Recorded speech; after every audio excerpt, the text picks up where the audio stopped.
안녕하세요. 안녕하세요. 네, 우리 9번째 강의를 시작하겠습니다. 오늘은 지난번에 강의는 컴플렉스였다면 요번에 강의는 조금 더 그 컴플렉스에 대해서 수용했을 때 일어나는 결과, 우리의 삶의 변화, 거기에 조금 맞춰져 있다라고 생각이 들어요. 그래서 지금 이제 목사님이 이제 하나님의 나라, 예수님이 말씀하시는 하나님의 나라에 대해서 계속 시리즈로 이야기하고 있는데, 오늘은 그 하나님의 나라에서 결실이 된 하나의 씨앗이 이제 내 밭에, 내 마음밭에 심겨졌다라는 게 뭐냐라는 이제 이야기죠. 그래서 씨라고 하는 것은 생명력을 소유했다. 내가 이제 그동안에 길가에 있던, 돌밭에 있던, 가시떨기에 있던, 좋은 땅에 있던 무언가가 말씀이 이렇게 내 마음밭에 떨어져서 어떤 악한 자들이 와서 다 쪼아먹거나 기운을 빼먹지 않고 이렇게 결실이 돼서 무언가 생명력을 가져서 하나님 나라 창고에 들어간 곡식이 되었다. 그런 곡식이 된 내 이 마음이 겨자씨 같이 작은 마음이 이렇게 생명력을 가지게 되었다. 내가 존재적으로. 그러면 이제 그런 생명력을 가지고 있는 내가, 하나님의 예수의 생명력을 소유한 내가 그럼 삶을 어떻게 살아내어야 되느냐. 이제 오늘 그 이야기를 이제 한다라는 거예요. 그래서 이 겨자씨라고 하는 게 성경에서는 되게 작다라는 걸 비유해요. 그런데 이 작은 이 겨자씨가 이 산에서 저 산으로 옮겨져라 해도 옮겨질 만큼 이게 능력이 있다는 거야. 불가능이 없다라고 성경에서는 비유로 말씀하고 계시고, 또 뽕나무가 뿌리째 뽑혀서 바다에 심기워라. 바다에 나무가 심겨질 수 없는데도 그것들이 가능하게 하는 게 이 겨자씨의 비유에 들어있어요.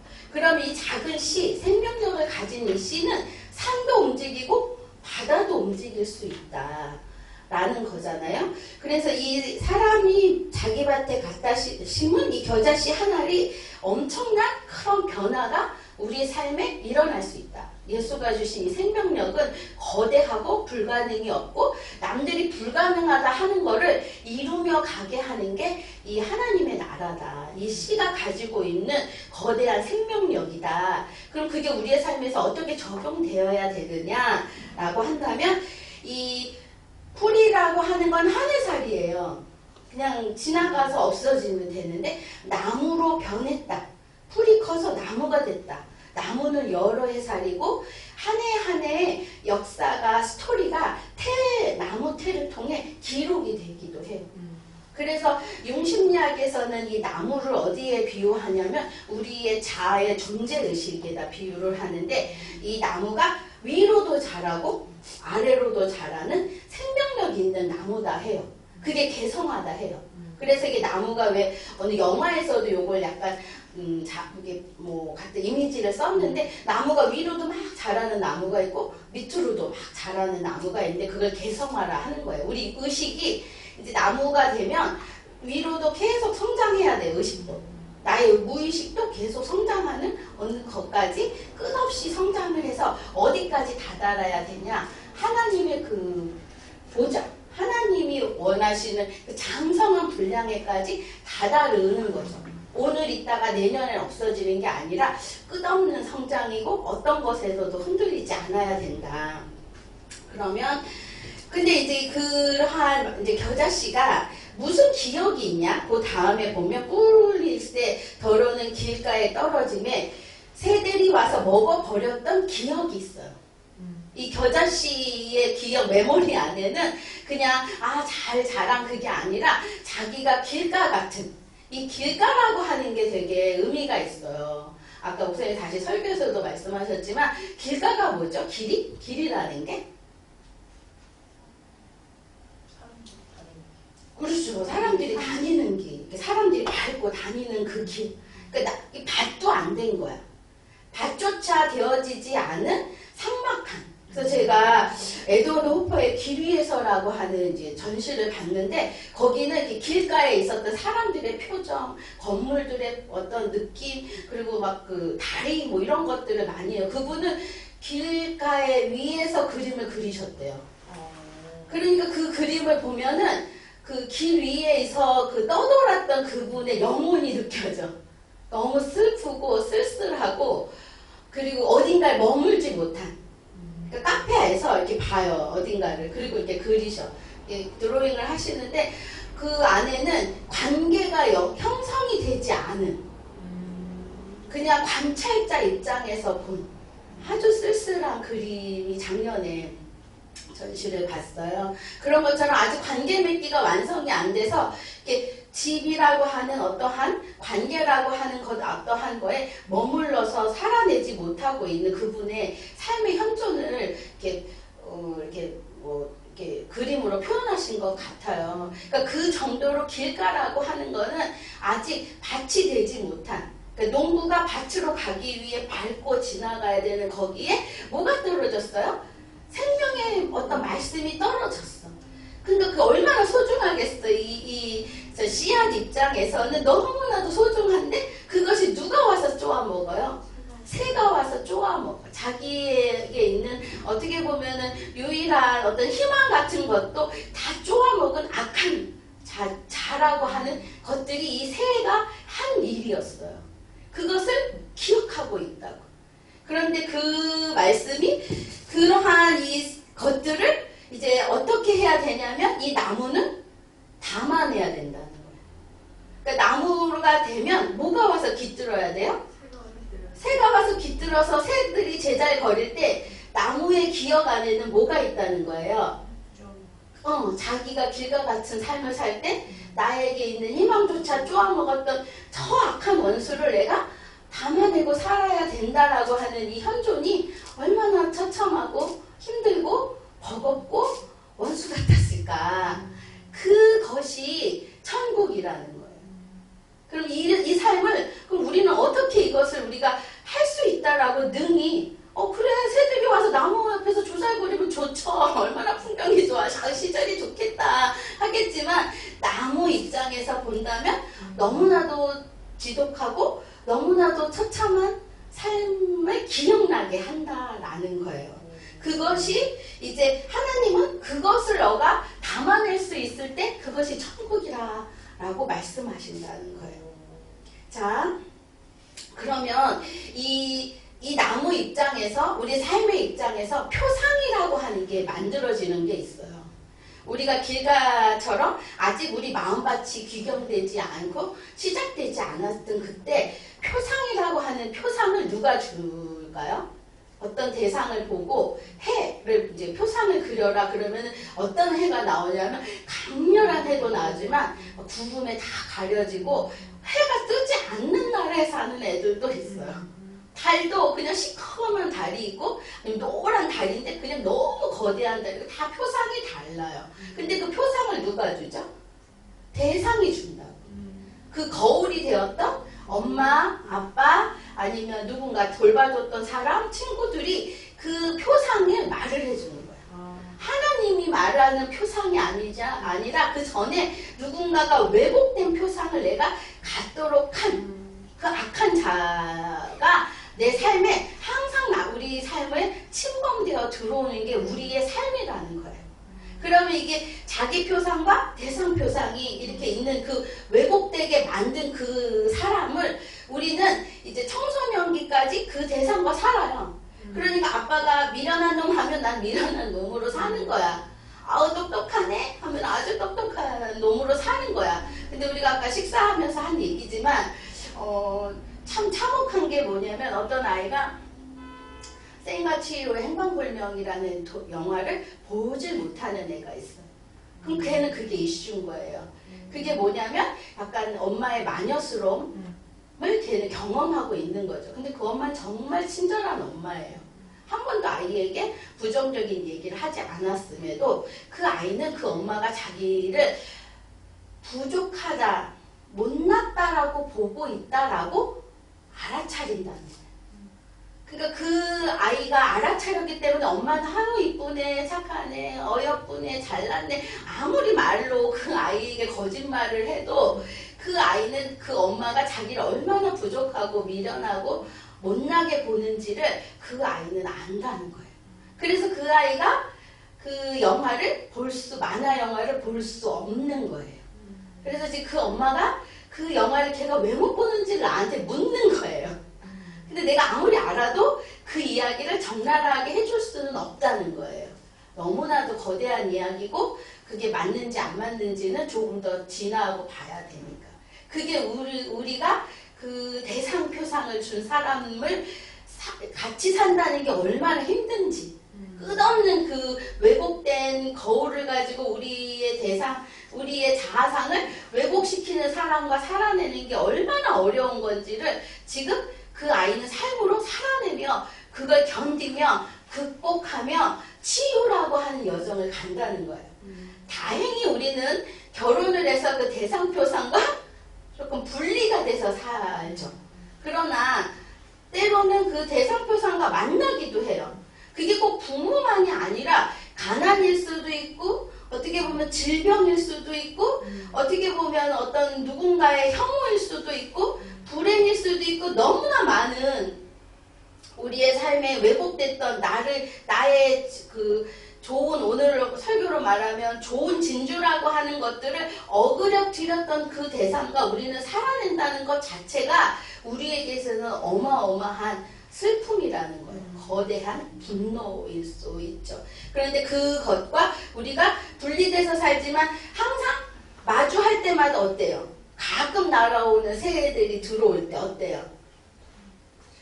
우리의 삶을 너무 잔혹하게 다시 메모리 시킨다는 거예요. 그럼 하나님은 이걸 왜 하시냐? 라는 게 오늘 우리가 이 강의에서 여러분들이 조금 좀 성숙한 길로 갈 수 있는 이정표가 되지 않을까라는 거예요.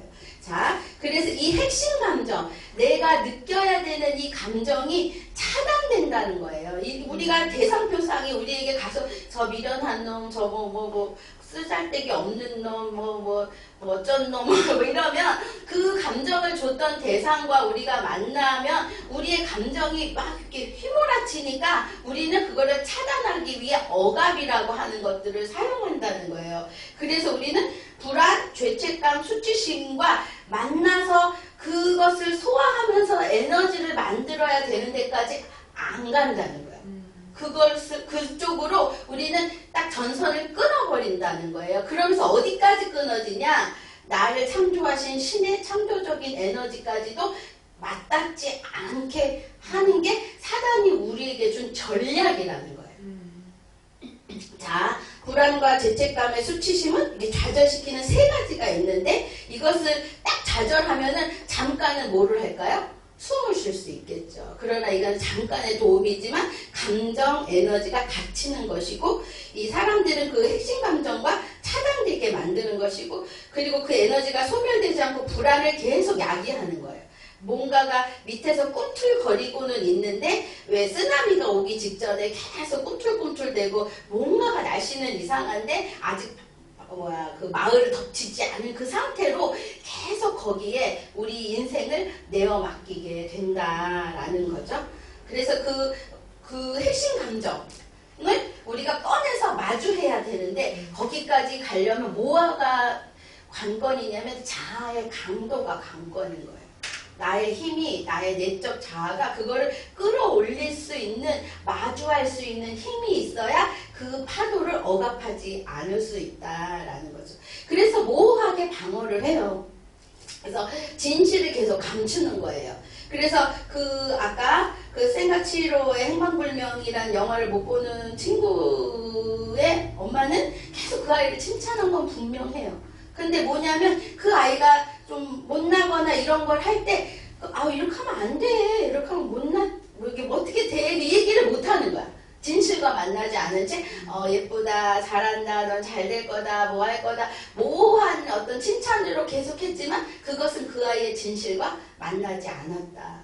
그래서 제가 그 여러 가지 가설 중에 그 가설이 이제 질병의 원인이라는 게 수면 위로 올라오는데 너무 힘든 거야, 제가. 그래서 슬프면서도 힘들고 그랬는데 그러니까 이제 그 마음이 들더라고. 그엄마 인생은 얼마나 많은 어려움이 있길래 이 자기의 이 작은 아이의 작은 진실과도 마주하게 하지 못할 만큼 불안할까. 그게 이제 담아지더라고. 그래가지고 맨날 그 호떡집에 불난 것처럼 문자가 오는 그게 이제 좀 이해가 되면서 그 엄마를 향한 약간의 더 큰 국률함? 그래서 그 엄마가 갖고 있는 이 신앙이라고 하는 이 불씨가 좀 더 성령의 은혜 안에 불타오르기를 이렇게 기도해 드릴 수 있게 되는 마음이 생기기 시작했어요. 그렇지만 이게 이게 다 한꺼번에 그분이 오픈하지 않는 이상 다루어 줄 수는 없지만, 그래서 의미 있는 것과 필요하거나 바라는 것이 이게 혼란에 빠지는 거예요. 자기의 진짜 감정과 마주하지 않은 사람은 횡설수설하며 살아요. 그러니까 자기 마음이 아니라 상대의 표정에 따라 바뀌는 그 마음을 자기 마음이라고 말하고 살기가 쉽다는 거예요. 그리고 자기가 어떤 대상에게 어떻게 느끼는지 그 진실한 감정을 이렇게 마주하지 않아. 그래서 우리 공동체는 다행히 그런 감정과 마주하며 이야기할 수 있는 공동체인 게 너무 감사하죠. 그래서 치유가 일어나는 것이고 삶의 능력들이 발휘되는 것이고 어려운 인생들 가운데서도 오늘을 살아낼 수 있는 거야. 오늘을 마주하면. 그렇지 않고 만약에 뭐 시모가 아프시다, 뭐 어쩌다, 뭐 누가 어쩌다 해도 잘 지내신다 이렇게 말하기가 수 있어요. 왜냐하면 그분이 아프다는 것이 나에게는 엄청난 수치로 다가올 수 있거든. 우리 아이들과 아버지가 갈등했다 뭐 이런 거 말해야 되는데 느낄 수 있어요. 그래서 괴로웠다가 답인데 잘 지낸다, 우리 애 아빠 같은 사람이 없다 이렇게 말하기가 쉽죠. 그렇게 말하는 공동체 많죠. 왜냐하면 그렇게 말하는 순간 해야 내가 은혜 있는 삶을 살고 하나님의 돌보심이 있지, 우리 안에 난리가 났었다, 진짜 전쟁 나기 일보 직전까지 간다 그런 얘기하면 저는 은혜도 없이 사나 이럴 수 있거든요. 자기의 진실과 이렇게 마주하며 살기는 정말 어렵거든요. 그래서 저는 요즘 매일은 아닌데 자주 사과를 해요. 어떻게 사과를 하냐면, 우리 쌍둥이가 이제 그 TCI 검사에서도 하나는 인내심이 많고 하나는 연대감이 높아요. 그러니까 연대감이 높은 애는 연대감이 높은 행동을 하겠죠.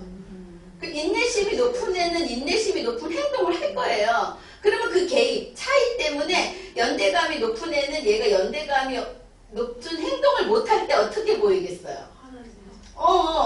부족해 보이는 거야. 그럼 와서 막 이러는 거야. 그럼 내가 엄마가 대신 사과해 줄게. 뭐 그다음 인내심이 높은 애는 인내심 없는 애 보고 계속 걔는 그래서 틀려먹었다고 막 이러는 거예요. 그럼 제가 너가 정말 힘들었겠다. 너 똑같이 했을 텐데 너가 더 억울하겠다. 그래서 그냥 미안해 하죠. 그러니까 하루는 이게 비 오는 날 남학신가 해 뜨는 날 이렇게 집신 당사처럼 매일 이렇게 미안해 이제 이러고 가니까 이제는 안 와. 좀 이제 가봤자 이제 그럴 거다 하는데 이제 진짜로 여기까지 억울하면 와서 내가 얘 엄마니까 사과하는데 받아줘라. 이래서 이제 말마금을 하는데 진심은 조금 남고 근데 이제 이렇게 진실과 마주하는 얘기가 쉽지 않다는 거예요. 그 얘기를 하는 게 어렵다는 거예요. 근데 말을 해야 된다는 거예요. 늘 이게 삶에 이러한 자기의 부정적인 감정이 의식화돼서 표현되고 그거로 인해 보상, 위로라는 보상을 받고 이런 것들이 되어야 되는데 그냥 차단해버리고 I'm okay 하고 살면 우리 감정과 너무 멀어진 괴리감에 우리 마음은 상하기 시작한다는 거예요. 햇빛이 들어가지 않는 어떠한 것처럼. 그래서 핵심 감정을 찾기가 참 어려워요. 그래서 이 모호함의 방어를 해결하는 목표는 억눌렸던 분노가 이제 어떤 뇌의 신경망에 감정과 신체를 지배하고 있어요. 그래서 어떠한 그 새가 날라와서 제잘거리면서 자기 나무 가지를 쪼아댈 때마다 뭐가 생각나겠어요? 자기 인생이 겨자씨보다도 작은 씨앗으로 길가의 밭에 떨어졌을 때 자기 희망조차 쪼아먹던 저 원수가 내 삶에 들어와서 아직도 지저귀고 있는 그 꼬라지가 보기 싫다는 거예요. 그럼에도 왜 그것들이 우리 삶에 하나님을 계속 허락하시냐? 그 이유가 뭘 것 같으세요?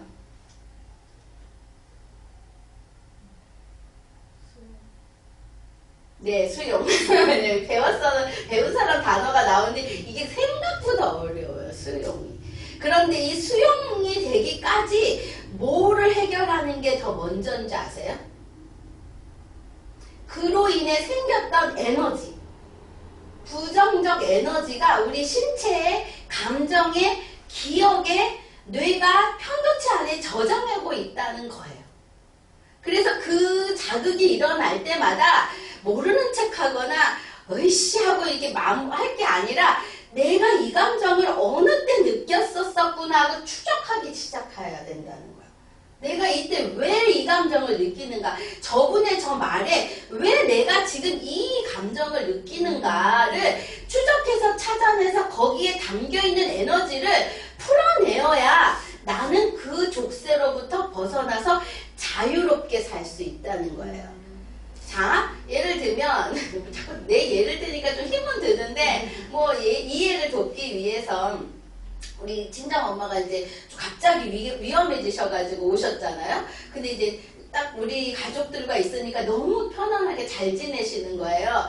그런데 그 어머님의 삶에는 나와 너무 다른 게 있었죠. 그러니까 아침을 먹고 나면 점심을 뭘 할까, 점심 먹고 나면 저녁을 뭘 할까, 계속 그거에 이렇게 몰입돼 계신 거예요. 그래서 친정아버지가 돌아가시고 나서부터는 되게 편안한 게 그거로부터 자유했다는 거예요.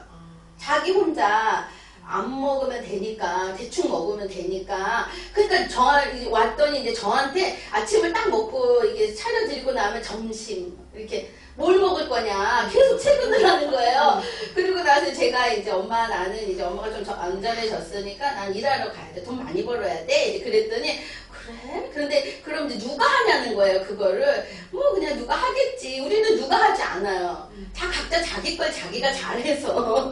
그런데 그러고 나니까 우리 큰애가 위에서 막 뭐 이렇게 막 공부를 하고 있는데 자꾸 불러내리는 거예요. 이제 올 때가 됐으니 저녁하라는 거야. 점심해라 저녁해라. 그래가지고 우리가 엄마의 바뀌지 않은 삶에 제가 뭘 느꼈을 것 같으세요? 아, 나의 기억이 나는 거야.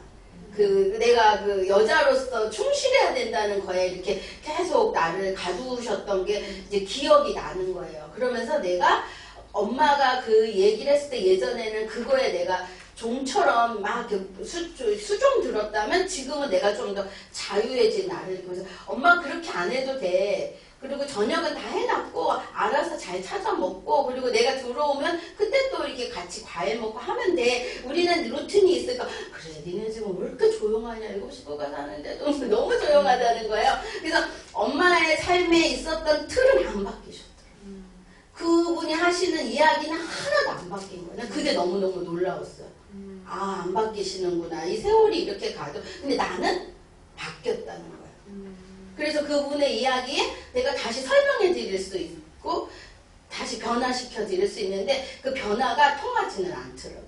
그 본인의 삶에 저렇게도 사나 보다 뭐 이렇게 좀 희한하게 보시는. 그래서 거기서 느꼈던 이 감정들이 내 안에 있는 그것들을 추적해 나가야 되는데 그분을 바꾸려고 하거나 그분에게 내가 압도되는 이 감정으로 다시 분노를 차곡차곡 채우면 안 된다라는 거예요.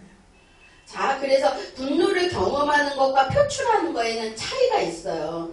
그래서 폭력적인 가정에서 이렇게 자라거나 그것들이 억압이 심한 데서 자랐던 사람들은 이 분노는 나쁘다라고 생각해요.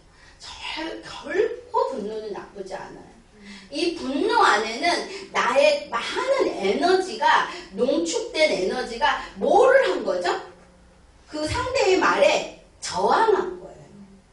그래서 이 저항이라고 하는 이 에너지가 농축되기까지 얼마나 많은 시간의 리비도가 움직였겠어요. 그래서 분노를 한다. 우리가 아이가 분노하기 시작했다 하면 치료적 문이 열렸다라고 우리는 생각해요. 그래서 그 에너지의 어떤 색깔이나 방향이나 하는 틀을 바꾸는 거지, 이 에너지가 그 내면 깊은 곳에서 올라오기 시작했다라는 거예요. 그래서 내가 누군가에게 분노할 수 있다 하면 그 분노할 수 있는 대상인 그 사람에게 감사해야 돼요. 대상님. 받아내줬다. 나보다 큰 사람인 거예요. 엄마들이 아이의 분노를 못 받아내서 이 난리들이 나는 거예요.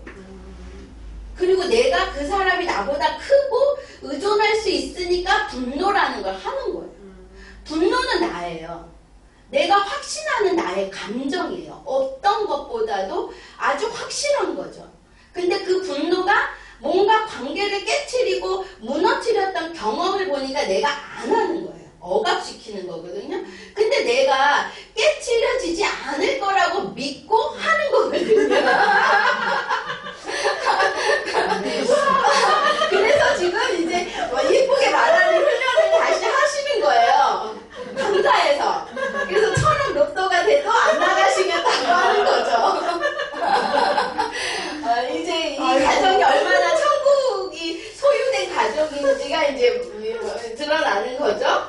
그래서 이 분노는 신체 감각과 내 안에 있었던 것들이 바깥으로 빠져나오게 하는 아주 놀라운 일이라는 거예요. 아이들이 분노하면 분노 자체를 축복할 게 아니라 분노할 수 있는 자신을 믿는 힘이 있다는 거를 기뻐해 주셔야 된다.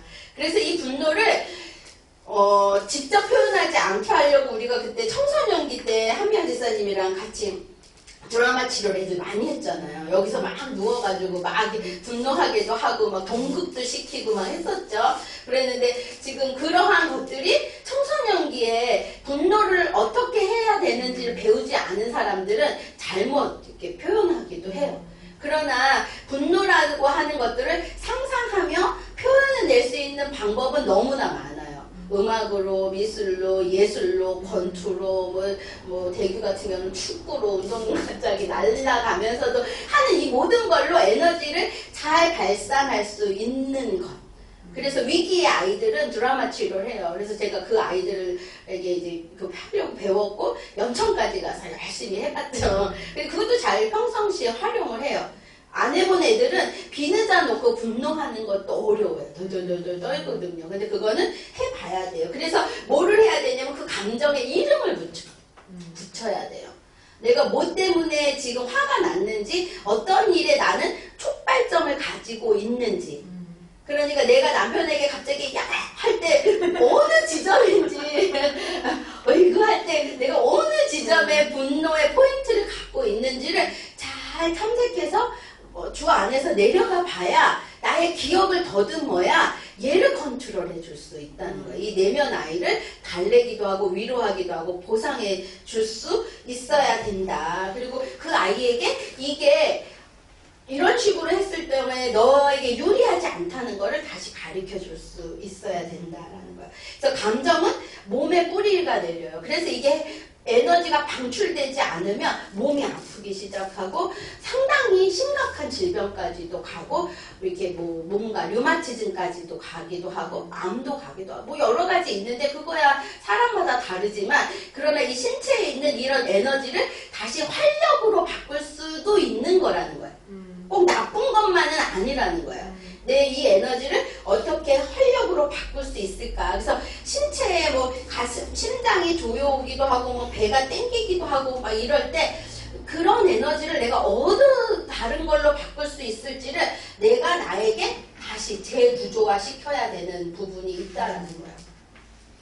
그래서 핵심 감정과 만나는 것은 억압해온 마음의 파도다. 언제까지 누를 수도 없고 누르면 어딘가가 쓰나미로 완전히 그 마을이 망가질 수밖에 없는 거대한 에너지라는 거예요. 얘를 받아들여야 된다. 그래서 스스로 이게 생존을 위해 작동됐던 에너지이기 때문에 그냥 끈다고 꺼지는 게 아니라는 거예요. 내가 여기서는 껐지만 어딘가에선 더 크게 밀려올 수 있는 거라는 거죠. 그래서 그 기억 정보를 바꿔야 된다. 그래서 핵심 감정의 이 파도를 잘 타라. 파도는 뭐예요? 파도가 오면 죽을 것 같지만 파도가 오면 어때요? 정점에 이르다가 그냥 사라져요. 그래서 이제 아이가 무섭다 뭐 아니면 두렵다 하면 그 두려운 감정과 머물게 해요.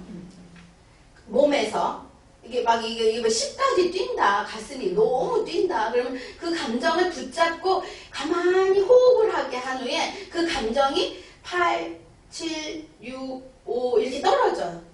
그런 경험을 시키는 거예요. 내가 이 감정을 붙잡고 움직일 수 있다라는 걸 시키는 거예요.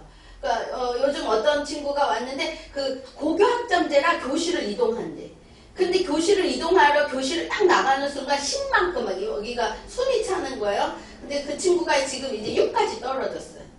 학교에서 움직일 때 6은 붙잡을 수 있대. 그리고 이게 공부, 이게 글자가 보이기 시작한대. 책을 펴도 글자가 안 보여. 근데 그런 정도로 그러한 친구들이 나를 이상한 사람으로 보면 어떡하지? 이러는 거야. 교실을 이동할 때 남의 자리에 앉을 거 아니에요. 자기 자리가 없는 거예요. 그럴 때마다 느끼는 이 위기감에서 6까지 자기 감정을 붙잡는 그 힘이 이제 있는 거죠. 그래서 그것이 약해지는 그 지점을 경험해야 10이 가도 두렵지가 않은 거예요. 다시 6으로 떨어질 거니까. 그래서 이 핵심 감정과 계속 자기 자신이 만나는 힘을 계속 기르는 거예요. 그래서 그런 것도 여러분들 권사님 뭐 이렇게 만약에 사업하시다가 갑자기 막 뚜껑 열릴 것 같으면 가만히 하나님의 호흡을 담고 이게 몇 분 안에 내가 6이나 4까지 내려가는지를 그 감정을 붙잡는 힘을 우리 아이들이 갑자기 나 빡치게 해가지고 뒷목 잡을 때 얼마만큼 만에 내가 내려오는지 하나님의 호흡 아래서 그것을 잘 경험해 보면 그게 자아의 힘을 나를 믿고 기다려주는 그 힘을 느끼는 거예요. 그걸 원래 어렸을 때 부모랑 같이 해야 돼. 근데 부모가 불안하시거나 분노하시거나 수치감을 주니까 이 감정을 내가 어떻게 했어요? 느끼지 않은 채 그냥 확 버려버린 거잖아요. 그래서 이걸 느끼는 거예요. 다시 진정시키는 나를. 자, 그래서 열린 상태와 진정한 자기와의 만남을 해야 된다.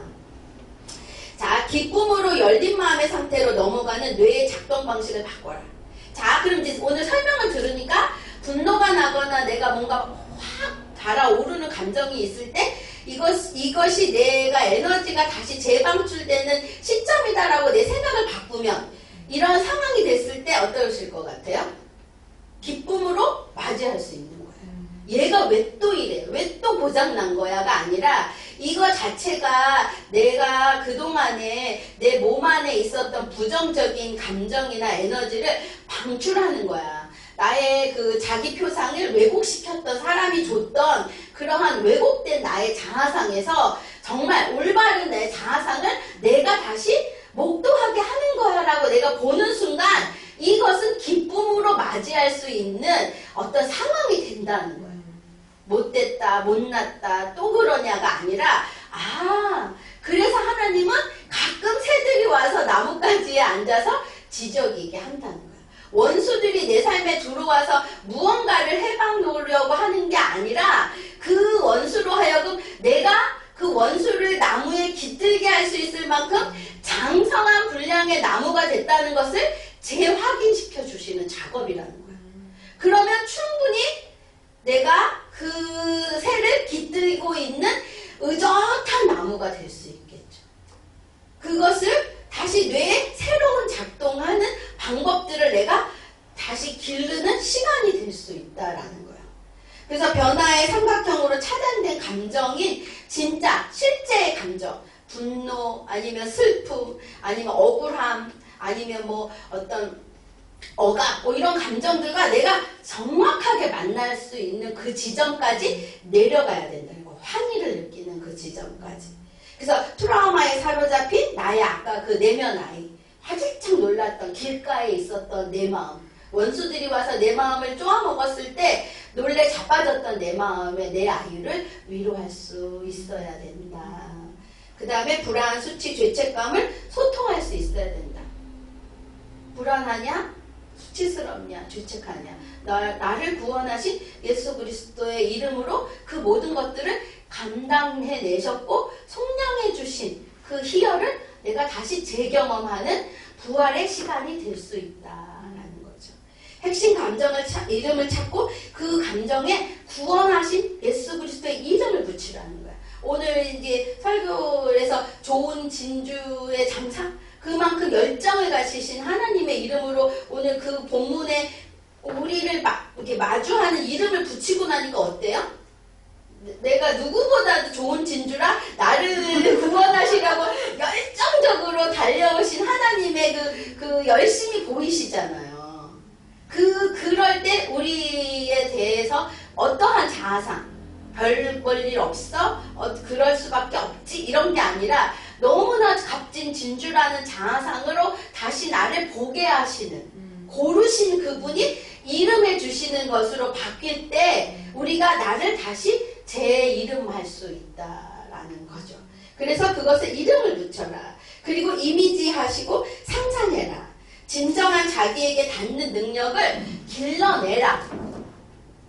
길러내기도 해야 되고 그렇게 지금 싸우고 있는 그 관계 안에서 그것들을 바라볼 수 있게끔 그 구조를 바꾸는 알림판이 되어라. 믿습니까? 여러분 알림판입니다. 그 상대가 지금 잘못 왜곡된 것으로 인해 자기 표상과 대상 표상에서 그렇게 그 자식을 그렇게 볼 수밖에 없고 자기 자신을 그렇게 여길 수밖에 없고 그렇게 하고 있는 것 때문에 힘겨운 그 상황을 다시 정상적인 예수 그리스도의 거울로 보여주는 여러분은 진정한 알림판이 되셔야 됩니다. 아멘. 자, 이제 천국 하나님 나라가 누려지는 마음밭은 나무가 되며 공중의 새들이 그 가지에 깃들여지는 맛이. 많은 새들이 와서 깃들더라도 꿋꿋하게 자기 삶을 살아내는 그러한 하나님의 나라가 여러분이 소유한 하나님의 나라입니다. 자, 그러기 위해서 우리가 선행돼야 되는 게 있어요. 누가복음 2장 같이 한번 읽어볼까요? 10절. 너희가 일이든지 누구를 용서하면 나도 그리하고 내가 만일 용서할 일이 있으면 용서한 그것을 너희를 위하여 그리스도 앞에 상한 것이니. 예, 나도 그리하리라. 전 이 말씀이 너무 좋더라고요. 그 나도 그리하리라. 그 전제가 뭐죠? 너희가 무슨 일인지 우리 용서하자. 네. 내 마음을 먼저 헤아려 주시는 그분이 나도 그리하리라. 자, 그 다음에 말씀 11절 같이 한번 읽어볼까요? 이는 우리로 사탄에게 속지 않게 하려 함이라. 우리는 그 계책을 알지 못하는 바가 아니로다. 예, 여러분이 사단의 계책을 모르지 않습니다. 그러기에 속지 말라 하십니다. 여러분의 마음이 그렇다 하더라도 그 속은 마음을 내 마음이라고 믿지 마십시오. 하나님 안에서 다시 점검하시고 또 다시 다스리시고 새로운 이름을 붙이시는 여러분이 되시기를 바랍니다. 기도하겠습니다. 하나님 앞에 섭니다. 이는 우리가 사단에게 속지 않고 우리가 그의 계책을 알고 있다는 것을 아시는 하나님 앞에 서기 위함입니다. 예수님의 이름으로 기도합니다. 아멘.